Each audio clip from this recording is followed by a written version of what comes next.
আজকে আপনাদের সাথে শেয়ার করব সুন্দর এই রোজ ফ্লাওয়ারের টিউটোরিয়ালটি। তো এটি তৈরি করার জন্য আমি ব্যবহার করেছি 12 সুতো আর নিয়েছি 2 মিলিমিটারের হুক। তবে আপনারা যে কোনো ধরনের সুতো দিয়ে এটা তৈরি করে নিতে পারবেন। প্রথমেই একটা স্লিপ নট দিয়ে নিয়েছি, এরপর এখান থেকে চেইন করে নিচ্ছি। চেইনগুলো খুব বেশি লুজও করব না, আবার খুব বেশি টাইটও করব না। এখানে করে নিয়েছি মোট 43টি চেইন, অর্থাৎ 43। এবার একদম প্রথম যে চেইনটি আছে সেটা বাদ দিচ্ছি, বাদ দিয়ে তার পরের যে চেইন আছে সেই চেইনের ভেতরে করছি একটি সিঙ্গেল ক্রোশে।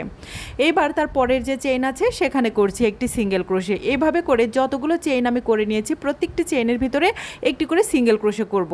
তো পুরো রাউন্ডটা আমি শুধুমাত্র সিঙ্গেল ক্রোশে করে কমপ্লিট করে নেব। অফলাইনে পুরোটা কমপ্লিট করে তারপরে ফিরছি। তো দেখুন এখানে আমি অফলাইনে সবগুলো কমপ্লিট করে নিয়েছি। এইবার এখান থেকে কি করব, চেইন করে নেব 5টি। 1 2 3 4 5টি চেইন নিয়ে কাজটাকে এভাবে ঘুরিয়ে নেব। ঘুরিয়ে নেওয়ার পরে যেই ঘরে আমি 5টি চেইন করেছি ঠিক সেই ঘরের ভেতরে একটি ডাবল ক্রোশে করব। দেখুন আমি যে ঘরে 5টি চেইন করেছি ঠিক সেই ঘরের ভেতরে একটি ডাবল ক্রোশে করে নিলাম। এরকম একটা ঘর তৈরি হলো। এইবার এখান থেকে কি করব, 2টি ঘর বাদ দিব। এই যে নিচ থেকে দেখুন 1 2, এই 2টি ঘর বাদ দিয়ে 3 নাম্বার ঘরের ভেতরে একটি ডাবল ক্রোশে করব। তো এই যে আমি 2টি ঘর বাদ দিয়ে 3 নাম্বার ঘরের ভেতরে একটি ডাবল ক্রোশে করে নিচ্ছি। একটি ডাবল ক্রোশে করার পরে এখান থেকে চেইন নেব 2টি চেইন নিয়ে এই সেম ঘরের ভেতরে আবারও একটি ডাবল ক্রোশে করব। ফলে এখানেও কিন্তু একই রকম একটা ঘর তৈরি হবে। দেখুন এই যে এরকম হয়েছে। এইবার এখান থেকে আবারও 2টি ঘর বাদ দিব, বাদ দিয়ে 3 নাম্বার ঘরের ভেতরে একটি ডাবল ক্রোশে করব। তারপরে এখান থেকে চেইন নেব 2টি চেইন নিয়ে সেম ঘরের ভেতরে একটি ডাবল ক্রোশে করে নিচ্ছি। এরকম হচ্ছে। এবার আবারও 2টি ঘর বাদ দিব, বাদ দিয়ে 3 নাম্বার ঘরের ভেতরে একটি ডাবল ক্রোশে করব। তারপরে 2টি চেইন করে নেব এবং সেম ঘরের ভেতরে আবারও একটি ডাবল ক্রোশে করব। তো এরকম করে আমি মূলত ঘরগুলো তৈরি করে নিচ্ছি এই রাউন্ডে। এই পুরো রাউন্ডটা আমি এইটুকু যেভাবে দেখিয়ে দিয়েছি সেভাবে কমপ্লিট করে নিয়েছি। একদম শেষে এসে দেখুন একটি ঘর বাদ দিয়ে তার পরের যে ঘরটা থাকে সেই ঘরের ভেতরে একটি ডাবল ক্রোশে করছি এরকম। এবার এখান থেকে একটি চেইন করে কাজটাকে এরকম ঘুরিয়ে নিলাম। ঘুরিয়ে নিয়ে এই যে আমাদের যে একটা স্পেস, ছোট্ট একটা স্পেস তৈরি হচ্ছে, সেই স্পেসের ভেতরে কী করবো, একটা স্লিপ স্টিচ দিব এরকম করে। এখন দেখুন এখানে আমাদের এই যে 2টি চেনের স্পেস বা গ্যাপ বা ঘর আছে, সেই ঘরের ভেতরে এখন আমি পরপর মোট 8টি ডাবল ক্রোশে করব। তো দেখুন একটি ডাবল ক্রোশে করলাম এই একই ঘরের ভেতরে, অর্থাৎ 2টি চেনের যে ঘর তৈরি হয়েছে সেই ঘরের ভেতরে এখন আমি মোট 8টি ডাবল ক্রোশে করে নিচ্ছি। তো আমি ভিডিওটা যেন খুব বেশি বড় না হয় তার জন্য একটু টেনে করে দিচ্ছি, বাট আমার মনে হয় আমি যেভাবে আপনাদেরকে বলে দিচ্ছি আপনারা শুনে শুনেও করে নিতে পারবেন। তো দেখুন এই 2টি চেনের ঘরের ভেতরে আমি মোট 8টি ডাবল ক্রোশে করে নিলাম। 8টি ডাবল ক্রোশে করার পরে এরকম হলো।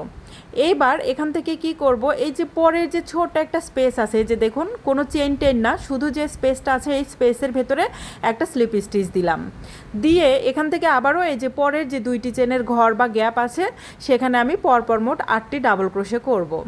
তো একটি ডাবল ক্রোশে করলাম, সেম ঘরের ভেতরে আরও একটি ডাবল ক্রোশে করে 2টি করলাম। এভাবে করে মোট 8টি ডাবল ক্রোশে এই একই ঘরের ভেতরে করে নেব।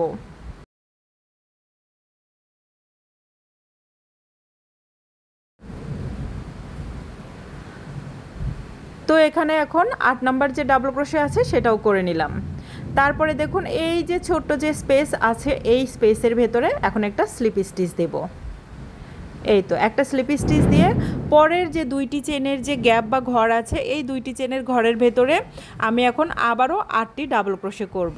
তো এই রাউন্ডটা আমরা এভাবে করব, 2টি চেনের যে ঘর আছে সেই ঘরের ভেতরে করব 8টি করে ডাবল ক্রোশে, এবং তারপরে যে ছোট্ট একটা স্পেস আছে বা যেখানে আমরা কিন্তু কোনো চেন নেই না নেওয়ার ফলে যে একটা ছোট্ট স্পেস তৈরি হয়েছে সেই স্পেসের ভেতরে একটা স্লিপ স্টিচ দেব।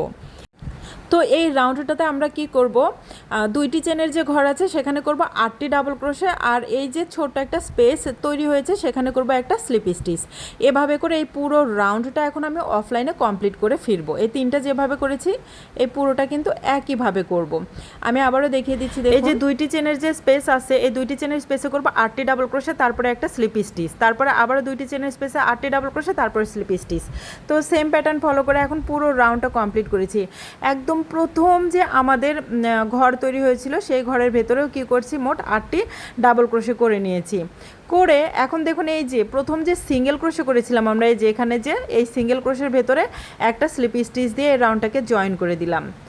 এবার কি করবে, এখানে আরও একটা স্লিপ স্টিচ দিব বা চেন নিব, নিয়ে এখন এই সুতোটাকে আমরা সুতোটাকে একটু লম্বা করে কেটে নেব। এবার দেখুন এই সুতোর অংশটা বাদ দিয়ে যে এই পাশের যে অংশটা আছে এখান থেকে আমি কি করব, সুন্দর করে এটাকে এভাবে ভাঁজ দিয়ে পেঁচিয়ে নেব। এই সময় আপনারা গ্লু গানের সাহায্যে বা যে কোনো ধরনের গ্লু দিয়েও কিন্তু এটা একভাবে জয়েন করে দিতে পারেন। আমি সুতোটা যেহেতু লম্বা করে রেখেছি, আমি একটা প্লাস্টিকের নিডেলের সাহায্যে কিন্তু এটা একদম সেলাই করে নেব।